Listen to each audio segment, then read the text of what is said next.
grateful to the families and friends of these men. We thank you for all the support that you provided during the time you spent in this very rigorous program. To begin the formal proceedings today, I'd like to introduce our dean, Dr. Rita Franz. Dr. Franz has been on the faculty since 1972. She has contributed extensively to the college, to the university, and to the professional world. She is recognized nationally and internationally as an accomplished researcher in the field of immunity. She has served as Department Dean Professor since 2007. We welcome Dr. Dean Franz.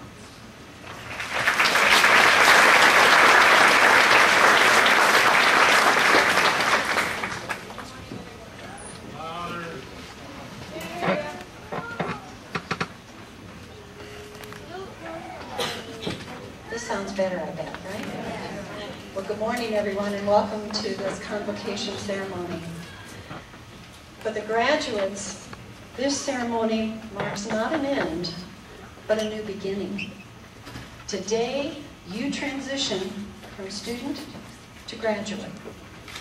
You will shift your focus from completing degree requirements to working to create a better future for those you serve as practitioners, as educators, and as administrators. While none of us can predict what the future really holds, we can be certain that healthcare will change in incremental and significant ways. With the recent enactment of comprehensive healthcare legislation, our nation has an opportunity to transform its healthcare system to provide higher quality, safer, more affordable, and more accessible healthcare. As nurses prepared with graduate degrees, you will have even greater opportunities to be leaders in effecting wide-reaching changes in our healthcare system, be it in patient care delivery in a variety of healthcare settings, in the community, in our professional organizations, and even in our legislatures. Through your graduate education, you have acquired knowledge and skills that will ensure your ability to practice with forward thinking, as evidence-based, and leadership-rich.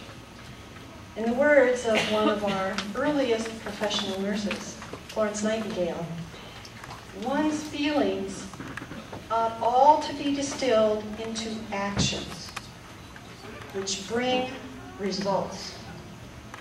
As you embark on your nursing careers, I challenge you to make a difference in our healthcare system through your willingness to seek new knowledge and best practices and evidence-based care, through your curiosity to look for gaps in your clinical practice and in the healthcare system and address them through innovative solutions, and through a skill set that emphasizes critical thinking and treating the whole patient.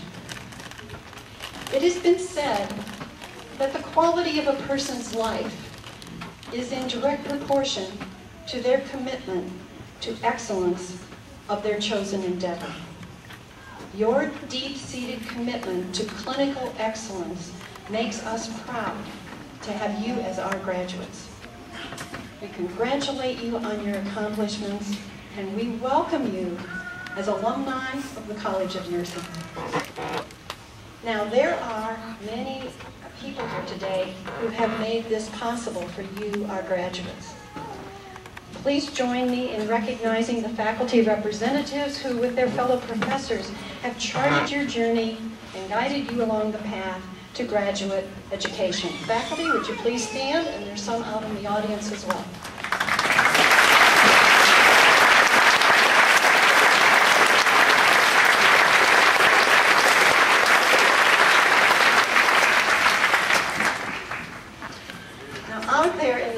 Audience, we also have parents and siblings and many extended family members, as well as friends of the graduates. They have been a source of ongoing support and encouragement to these graduates. So graduates, I would like you to stand, turn, and join me in a round of applause for all these special people who have made this happen.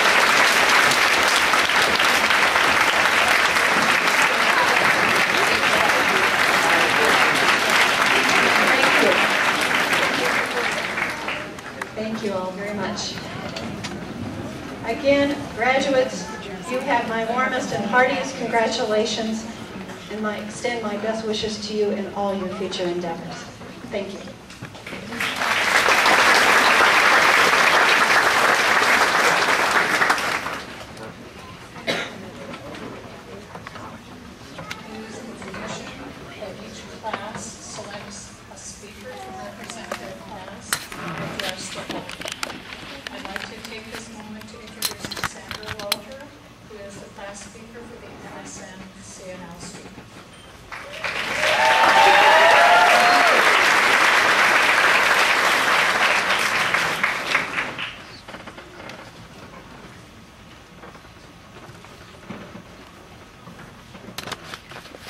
On behalf of the class of 2011 MSN CNL students, I would like to welcome all of the graduates of the College of Nursing and their family and friends who are in attendance today. All of you have sacrificed to see your loved one become a graduate of this program. We have all spent lots of beautiful days in class or in the library and long nights studying or working overnight in the hospital. Weddings, graduations, and other important events have been missed or cut short. Phone calls were made less often, and the topic of conversation often turned to nursing school and our latest test or clinical rotation. In many ways, we have been changed forever by the process of becoming graduate nurses. For the loved ones of the new graduates here today, I'd like to give you a little preview of what you can expect from the new nurse and the family.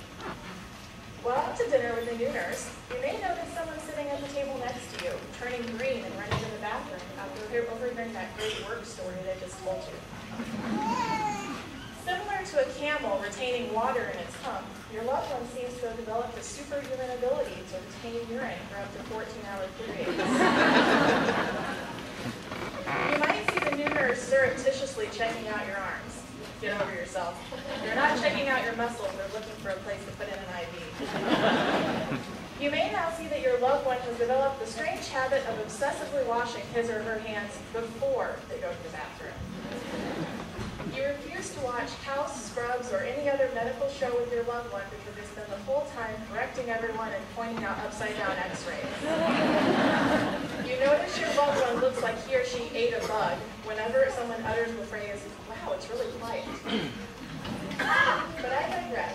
I want to speak a little about the MSN CNL program.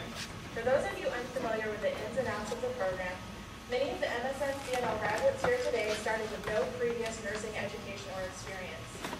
While we thought that perhaps watching every episode of Grey's Anatomy would prepare us for nursing school, sadly we were very mistaken. The CNL program can be likened to something akin to a boot camp for nurses. In 2 years, we have achieved not just an associate's degree or a bachelor's degree, but a master's degree. The coursework has been grueling, the hours long, and the stress high. However, there is no other program that offers this type of opportunity to students.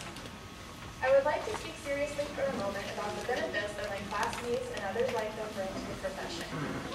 We have people in our class who have undergraduate degrees in art, English, journalism, business, sociology, and French, just to name a few. Many of us have spent some time working in various careers, from waitressing to management. Several of us have worked as nursing assistants or medical assistants. Several of us have served in the military. The field of nursing will have more depth and richness from the addition of these people to its ranks. Where else to learn people skills than by working in a restaurant? How else to learn to research than by working in a lab? How else to prepare for an emergency than by serving overseas? We have graduates who speak other languages, have traveled internationally, and bring a wide diversity of experiences to the table. A huge part of our education as nurse leaders has been to learn to view nursing and our various clinical units with fresh eyes. I would argue that our diverse paths do much to help us in this task. There are times that we have all been frustrated with the promise of the CNL role compared to the reality. Sometimes telling people that I am an MSN CNL student attains looks to what the first astronauts must have received before we actually obtained space travel. You're all, what? I think it's clear at this point, this role will be what we make it to be. Most, if not all of us, will not be hired in CNL positions. However, we can use the skills and talents we have been taught to inspire others to believe in this role and to incorporate it in as many ways as possible in our various institutions. Clara Barton, nurse and organizer of the American Red Cross, stated, "I have an almost complete disregard of precedent and a faith in the possibility of something better. It irritates me to be told how things have always been done. I defy the tyranny of precedent. I go for anything new that might improve the past." This attitude will serve us well as we approach our new careers. On another note, stress can do funny things to people, like turning them from rational human beings into sleep-deprived, panic-stricken reactionaries. Not that this applies to our class in any way whatsoever, but at this time I would like to thank the faculty for protecting us. We pledge to those who have supported us during this journey to do the following. First, we will limit our discussion of bodily fluids and functions to agreed-upon times, like not during Thanksgiving dinner. We will attempt not to laugh at your serious illness if you have the flu. We will nag you endlessly to wear helmets on anything that moves and to get that strange lump looked at by a doctor. Please do not show us the lump without warning us first.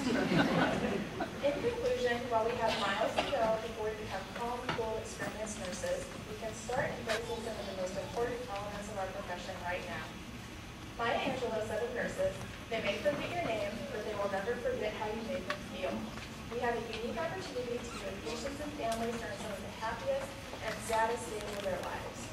Our presence can be a comfort, support, and safety net. We are all equipped right now with our own humanity, and as long as we are willing to share that with our patients, we will be sharing the spirit of nursing as well. Congratulations, class of 2011.